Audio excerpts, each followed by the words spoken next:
The Nephilim knelt in chains, her wings broken and bound in ethereal coils that shimmered with the authority of heaven.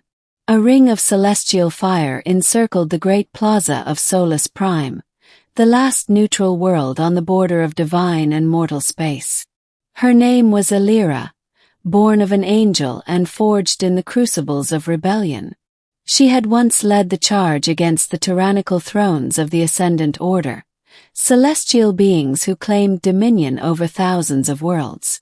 But now her golden armor was shattered, stained with blood, and the brilliant light in her eyes had dimmed. None dared approach her. The crowd watched from behind force fields. Diplomats, journalists, and rulers of entire systems came to gawk at the fallen warrior like she was a relic from a forgotten age. No one spoke for her. No one would intercede. Not even the rebel factions who once fought at her side. For to help her now would mean facing divine wrath. And so, Illyra waited for judgment, a living monument to failure. That was when the mortal appeared. He pushed through the gathered onlookers, a worn satchel on his shoulder and a tool-laden exosuit clanking softly with each step. No weapons, no entourage, just grease-stained gloves and a scar over his left eye that hadn't quite healed right. "Name," the seraphic guards demanded. "Kieran Holt," he said. "Mechanic. Civilian Class C. You have no standing here." He didn't answer. His eyes were locked on Illyra. She raised her head slowly, blinking as if uncertain whether she was seeing him or a memory. He knelt before her, just outside the flames. "Permission denied," a voice thundered from above. A throne-descended herald, halo burning bright, hovered in the air. "This creature is to be tried before the Ascendant Court. You will stand down." Kieran didn't flinch. "You already broke her wings.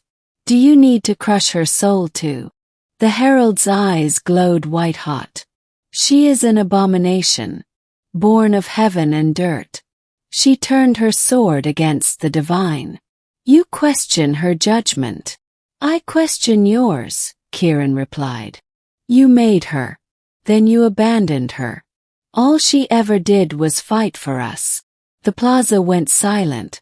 Even the fire seemed to waver. One of Illyra's broken wings twitched. A faint spark glimmered at its tip. "You know the penalty for heresy," the herald warned. Kieran took a breath and stepped through the fire. The holy flame didn't consume him. It licked at his clothes, hissed against his skin, but it didn't burn. Gasps echoed across the plaza. Kieran reached her. The chains pulsed with divine containment sigils. With trembling fingers, he reached into his satchel and pulled out a data spike, ancient and etched with celestial script. "This is a heaven-forged override key," he said softly. "It belonged to my mother. She was one of the first engineers allowed near the watchgates." Illyra stared at him, her voice cracked and low. "Why?" "Because I remember what you did," Kieran said. "When the thrones tried to glass my planet, you stopped them. You stood alone.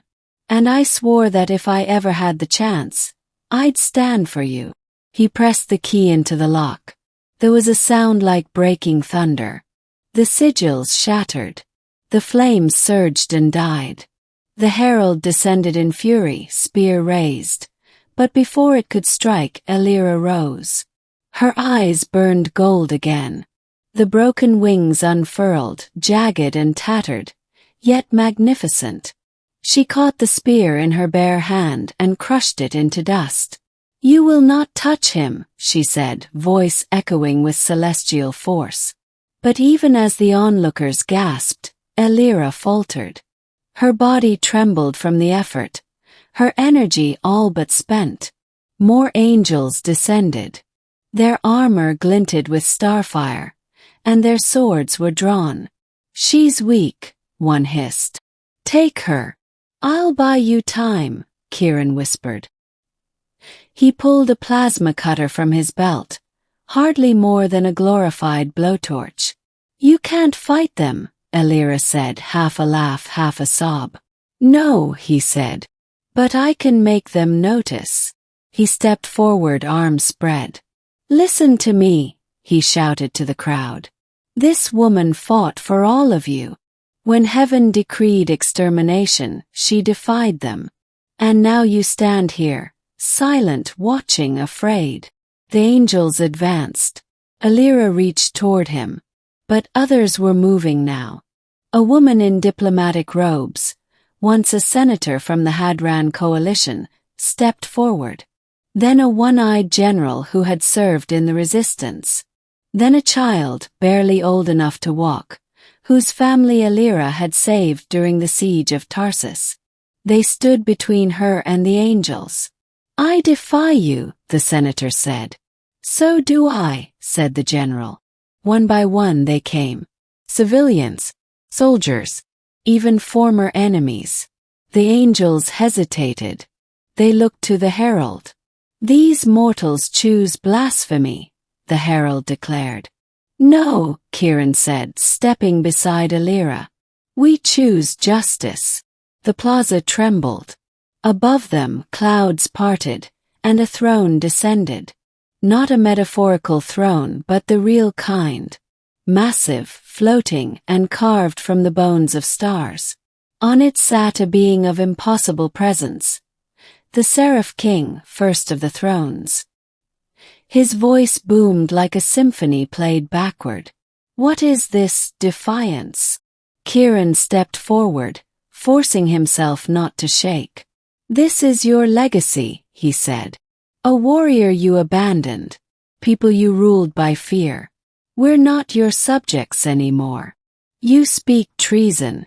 I speak truth." The Seraph King's gaze fell on Elira. "You have corrupted this mortal." "No," Elira said. "He reminded me who I was."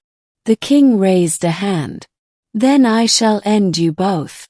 But the people did not run. They stood. Together.